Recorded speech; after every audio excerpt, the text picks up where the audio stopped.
Person, thanks for jumping on this morning, May. Yep, the hospitalizations continue to rise. You know, it's interesting what she had said about the staph infections at the hospital occurring outside in the community.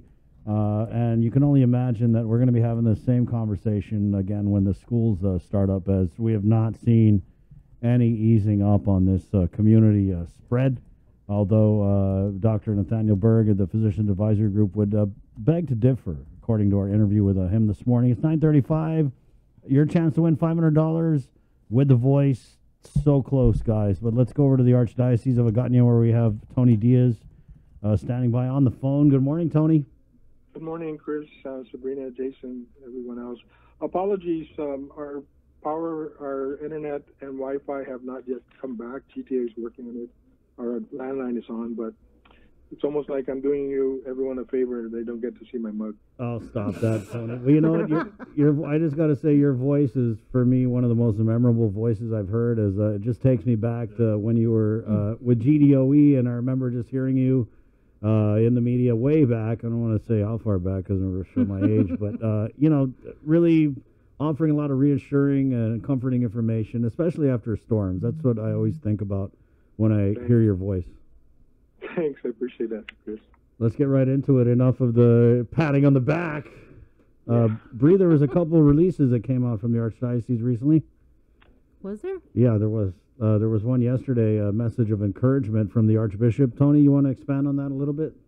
Yeah, there have been a couple of messages.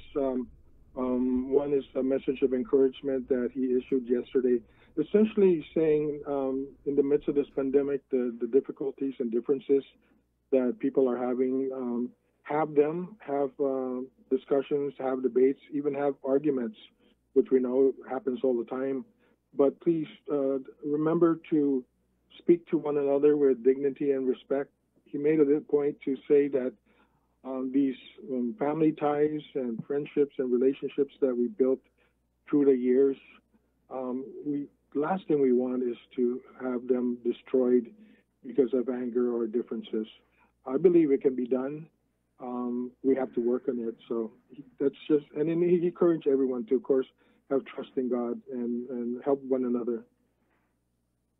Then he, earlier in the week, he sent a guidance memo to the pastors and school principals regarding exemptions. People are approaching both the parishes and the chancery and talking about, can the church issue a religious exemption based on vaccines being mandated?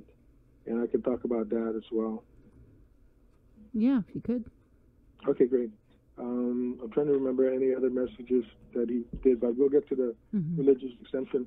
Essentially, first, it's helpful to briefly review what the church says about the use of vaccines.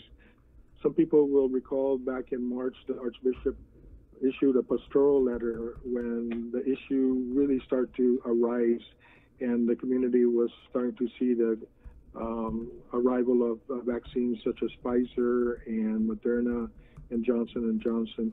So the guidance we receive, it's not just the Archdiocese of Agana that determines, oh, let's do this, but always we get guidance from the Vatican. And in the Vatican, one of the offices, doctrinal offices, is known as the Congregation for the Doctrine of the Faith.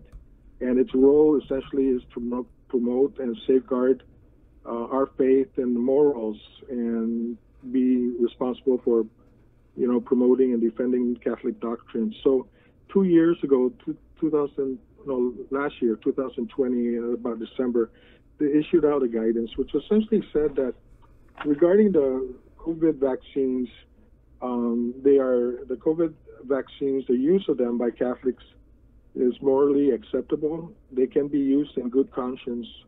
So any objection to them will be personal and not church teaching. So we have, it's well known that the Archbishop has taken the vaccines. We support them. We go with the church teaching that it's not morally wrong. There are people who disagree, and they have every right to do so, right? One of the things that the Congregation for the Doctrine of Faith says in their document. So, Tony, we're kind of limited on time. So are you basically saying that, from your understanding then, people Catholics who would like to get a religious exemption more than likely won't be able to get one? No, they can. Actually, we were just talking to we were in a meeting with the government. So the governor and public health said that there are provisions in the government for people to file with them religious or personal belief exemptions as well as medical health. And they are, we reiterated our request for the forms so that we could pass them on to people when they ask. And they advised us as recently as yesterday that the AG is reviewing the forms. Right, yeah. Okay, so the forms we still don't. Still don't have the forms, okay. guys. I mean, we're how many weeks into this, and there's no exemption form. Is there also go ahead, Tony?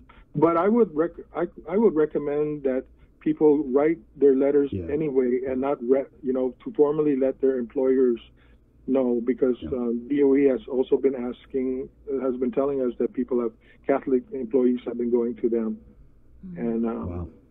Yeah. Does the Archdiocese have any kind of form or anything that they could fill out? No. Supplemented with whatever public health form? No, we're listening to them.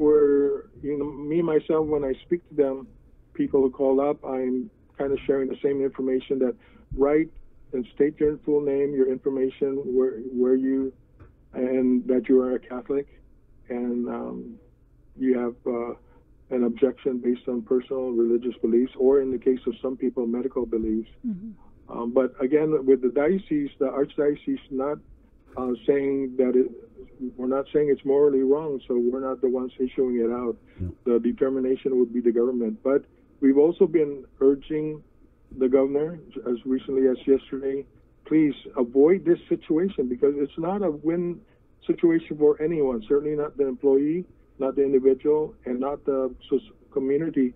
If great numbers of people lose their jobs and more agony for them, it would also hurt their employers. We want the teachers, whether they're public school or private schools, to be there teaching. So we're really urging the governor and the government to really avoid this scenario and honor and respect when individuals come forward with their beliefs. Thank you, Tony, so much. Real quickly, is anyone apply for the superintendent position? When is the application period? Yeah. Where do I send my app? No, the deadline was just last Friday, and we're beginning the interview processes next week. We had about 5 applicants. Wow. So I, for one, I know many people are looking forward to have that individual. He or she will go right to work. We will announce it once we acquire that person. Right, because right now you're doing that job too. Well, no, I'm helping Sister Angela. She doesn't want me to promote it, but Sister Angela from the Academy internally has been helping, and they often call me to the meetings. So yes, I'm helping, but I'm definitely not the acting superintendent. Will you be sending out the information on the Catholic schools on start dates and all of that stuff? Yes, okay. I will. There are some that are ready and some that are not. Okay, we'll look forward to that. Thank you so much, everyone. Tony, I want to key in on something I saw the Pope had said yesterday to a media pool on the plane when asked about vaccinations and anti-vaxxers. He had said something along the lines of, even in the College of Cardinals, there are many who are anti-vax, and one of them right now is in the hospital, and he said something like, poor man, but life is ironic. I thought that was kind of... Yeah, but remember, that's just one part of the comment. I'm sure the Pope is praying for him. Of course. Colonel Raymond Burke, who actually came here as part of the tribunal several years ago in the case of now Bishop Apron. So I am really confident that the Pope has also spoken about praying for him and everyone else who has contracted virus. But yeah, I would hate to be the Pope's communication person, especially when he speaks on the plane. he's so honest. But, right. Yeah. Wow, what a headache for it. I know. Thanks, Tony. Appreciate it. Thanks you Tony. guys. Okay. There you go. Okay, so we got $500 from The Voice to give away. We can either go in with Dr. Ann and sit through her. Let's go do that. I want you guys to pay attention to Dr. Ann Pobutsky in this next presentation of the latest data from the Department of Public Health and Social Services. Dr. Ann, you there? Put it on. Yes, it says I can't start my video. Hold on, we're taking care of that real quick. Got it. Hi, happy